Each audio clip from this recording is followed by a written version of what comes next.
সৈয়দনা আদমকে আল্লাহ যখন বানালেন তিনি বানালেন মিন তিনিন লাযিব, এঁটেল মাটি থেকে বানালেন। ও আকাশ, এই মাটির উপরে 40 বছর তুমি বৃষ্টি দাও। 40 বছর এঁটেল মাটির উপরে বৃষ্টি জমতে জমতে জমতে জমতে এটা হয়ে গেল হামাইম মাসনুন, কাদামাটি। সুবহানাল্লাহ পড়েন। কাদামাটি থেকে গেল 40 বছর। কাদামাটি থেকে আল্লাহ সৈয়দনা আদম আলাইহিস সালামের ডাইস বানালেন। তারপরে আল্লাহ সূর্যরে বললেন, ইয়া শামসু হাররিকি আলাইহি 40 ইয়াউমা, ও সূর্য এবার আদমের কায়ার উপরে, মূর্তির উপরে তুমি 40 বছর সূর্যের আলো দাও।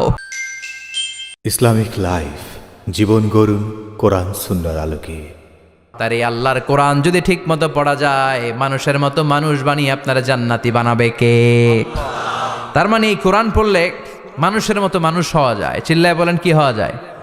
সবাই বলেন, মানুষের মতো মানুষ হতে চান তো সবাই? সবাই চাই। আসুন দেখি মানুষের নামে সূরায় আল্লাহ কি বললেন, পড়েন।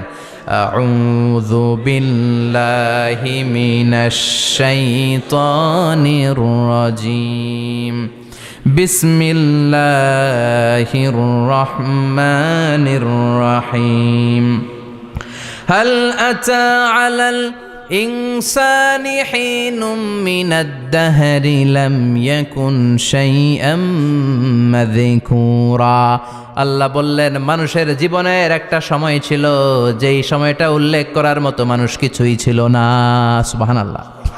প্রত্যেক মানুষের জীবনে এমন একটা সময় ছিল যেই সময়টাতে উল্লেখ করার মতো সে আসলে কিছুই ছিল না, তার অস্তিত্বই ছিল না, সে জিরো ছিল, তাকে জিরো থেকে হিরো বানিয়েছে কে?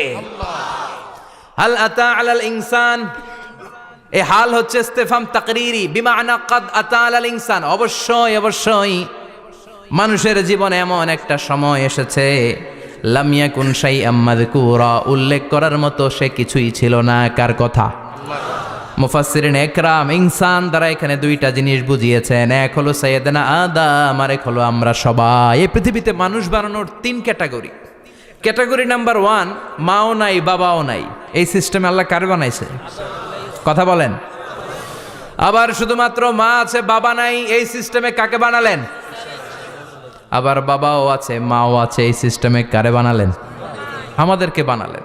আবার সৈয়দনা আদমকে আল্লাহ যখন বানালেন তিনি বানালেন মিন তিনিন লাযিব, এঁটেল মাটি থেকে বানালেন। এঁটেল মাটি দিয়ে কাঠামো বানানো যায় না, স্ট্রাকচার করা যায় না। এঁটেল মাটি জমিন থেকে নিয়ে আল্লাহ রেখে দিলেন 40 বছর। চিল্লায় বলেন, কয় বছর? আর আকাশকে বললেন, ইয়া সামা আমতিরি আলাইহি 40 সানা, ও আকাশ এই মাটির উপরে 40 বছর তুমি বৃষ্টি দাও। 40 বছর এঁটেল মাটির উপরে বৃষ্টি জমতে জমতে জমতে জমতে এটা হয়ে গেল হামাইম মাসনুন, কাদামাটি। সুবহানাল্লাহ পড়েন। কাদামাটি থেকে গেল 40 বছর। কাদামাটি থেকে আল্লাহ সৈয়দনা আদম আলাইহিস সালামের ডাইস বানালেন। তারপরে আল্লাহ সূর্যরে বললেন, ইয়া শামসু হাররিকি আলাইহি 40 ইয়াউমা, ও সূর্য এবার আদমের কায়ার উপরে, মূর্তির উপরে তুমি 40 বছর সূর্যের আলো দাও।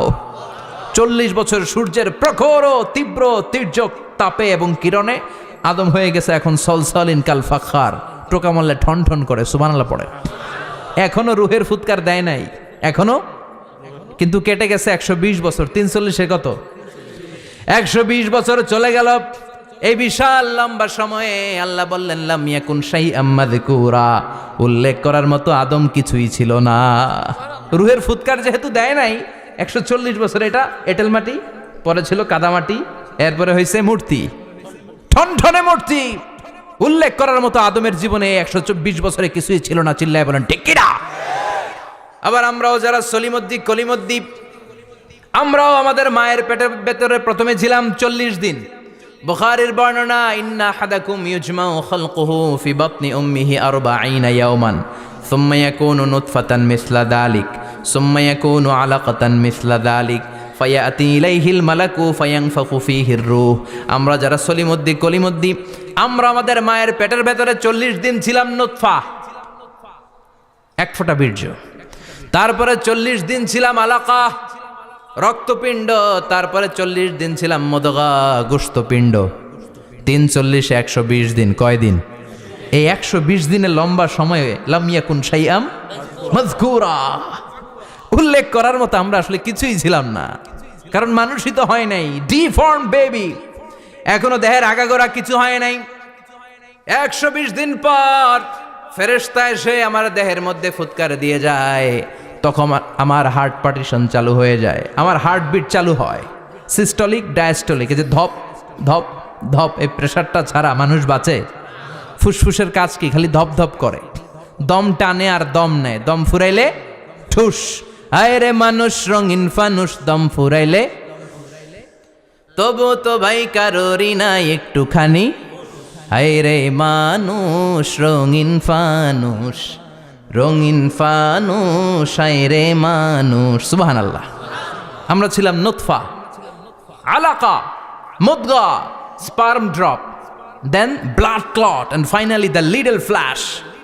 আমি আমার এমফিল রিসার্চ করেছি এটার উপর, এটার ইংরেজিতে বলে এমব্রয়োলজি, ভ্রূণ তত্ত্ব। How the little এমব্রয়ো develops in mother ওম, মায়ের পেটে এই ছোট্ট ভ্রূণ, এটা কেমন করে শুক্রাণু ডিম্বাণু থেকে 8 মাস 10 মাস 9 মাস পরে কেমন করে জমিনে আসে। How the little এমব্রয়ো develops in mother ওম, মায়ের পেটে কেমন করে ডেভেলপ করে। একেবারে ক্ষুদ্র ছিলাম আমি, তুচ্ছ ছিলাম আমি, নগণ্য ছিলাম আমি। আমার কোনো নাম ছিল না, আমার কোনো গ্রাম ছিল না, আমার কোনো পরিচয় ছিল না। এখন দুনিয়াতে আমাদের পরিচয় আছে না নাই? কিন্তু মিজানুর রহমান আজহারি একটা সময়ে লাম ইয়াকুন শাইআম মাযকুরা, তোরা কেউ চিনতো না, তোর নামটাও কেউ জানতো না, উল্লেখ করার মতো তুই কিছুই ছিলি না। এটা দিয়ে আল্লাহ বুঝাতে চাইলেন তোর কিছুই ছিল না, জিরো থেকে আমি হিরো বানালাম। ক্ষমতার দাপট দেখাবি না, ক্ষমতার অহংকার দেখাবি না, টাকা পয়সার গরম দেখাবি না। 2 দিনের টাকার মালিক হয়ে ওর পা জমিনে লাগে না, এরকম টাকা তা ছেড়ে নাই। লাম ইয়াকুন শাইআম মাযকুরা, তোর চেয়ে বড় ক্ষমতাশীল ছিল ফেরাউন। আল্লাহ ছাড় দিয়েছে, ছেড়ে দেয় নাই, ঠিক কি না? নমরুদরে ছাড় দিয়েছে, ছেড়ে দেয় নাই, ঠিক কি না? আবু জাহেলকে ছাড় দিয়েছে, ছেড়ে দেয় নাই, ঠিক কি না?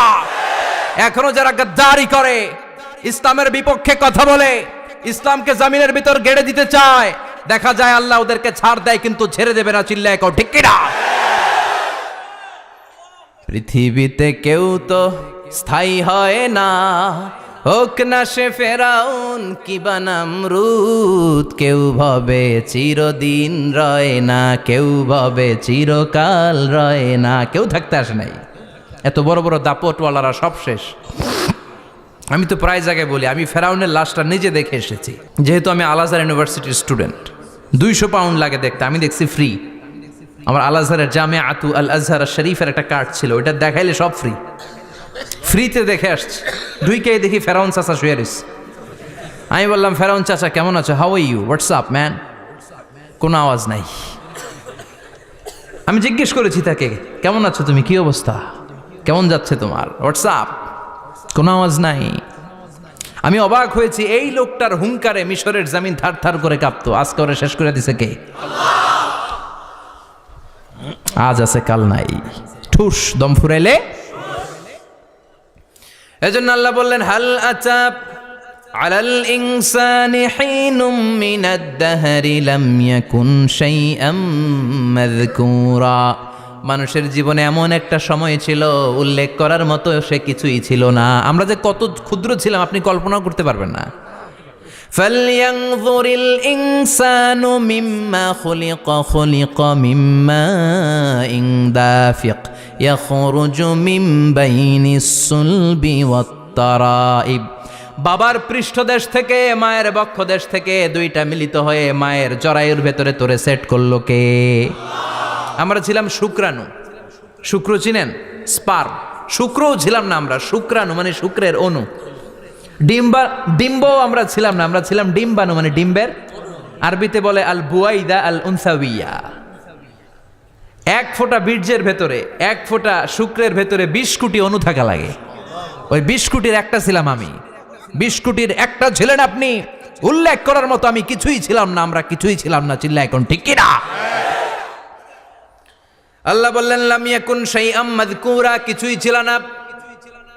স্পার্ম ড্রপ আর ওভাম দুইটাকে মিলিয়ে আমি আল্লাহ করে ফেললাম জাইগোট। সেইটারে আমি বানালাম এমব্রয়ো, ভ্রূণ, ব্যাঙ্গাচির মতো। শীত বর্ষাকালে বৃষ্টির পরে দেখবেন ব্যাঙের বাচ্চাগুলো খালি ছোটাছুটি করে, তাই না? কালো কালো দেখা যায় না? আমি আপনি আমরা প্রত্যেকে এরকম ব্যাঙের বাচ্চার মতো ছিলাম। হাত পা তো দূরের কথা, ব্যাঙের বাচ্চার মতো ছিলাম। মায়ের জরায়ুর দেয়ালে লেপ্টে ছিলাম। আমাদের হাত ছিল না, আমাদের পা ছিল না, কিচ্ছু ছিল না। সেখান থেকে আল্লাহ আমাদেরকে বড় করতে লাগলেন। এরপরে আমরা হয়ে গেলাম ফেটাস, ডেভেলপড স্টেজ।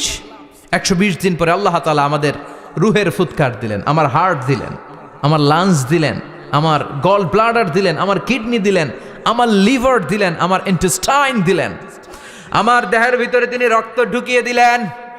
আমার কলবের এই ধাক্কাধাক্কি শুরু হয়ে গেল। আল্লাহ বললেন এই কলবটা সব চাইতে দামি অঙ্গ, কলবের মধ্যে জিকির ভরতে হবে কার? লা ইলাহা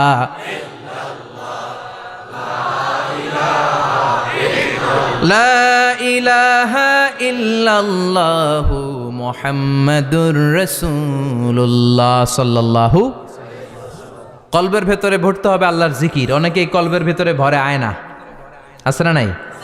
আয়না বসাইয়া দে মোর দয়াল বাবা, কেল্লা কাবা আহেনার কারিগর, আয়না বসাইয়া দে মোর।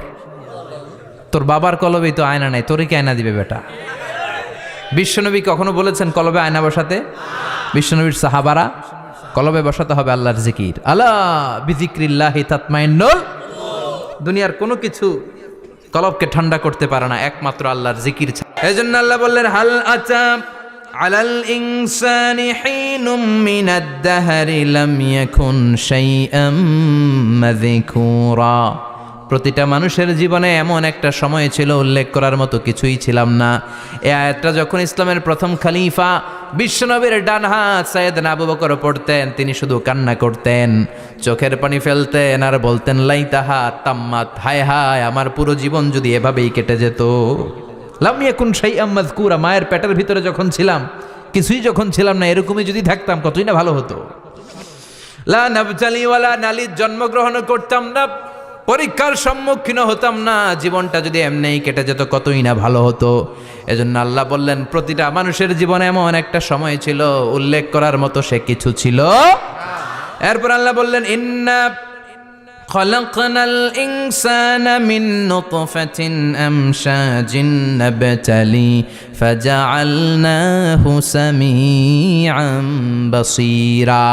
নিশ্চয় আমি মানুষকে জমাট বাঁধা মিশ্রিত নুতফা থেকে তৈরি করেছি। বাবার শুক্রাণু মায়ের ডিম্বাণু দুইটাকে মিলিয়ে দিল কে?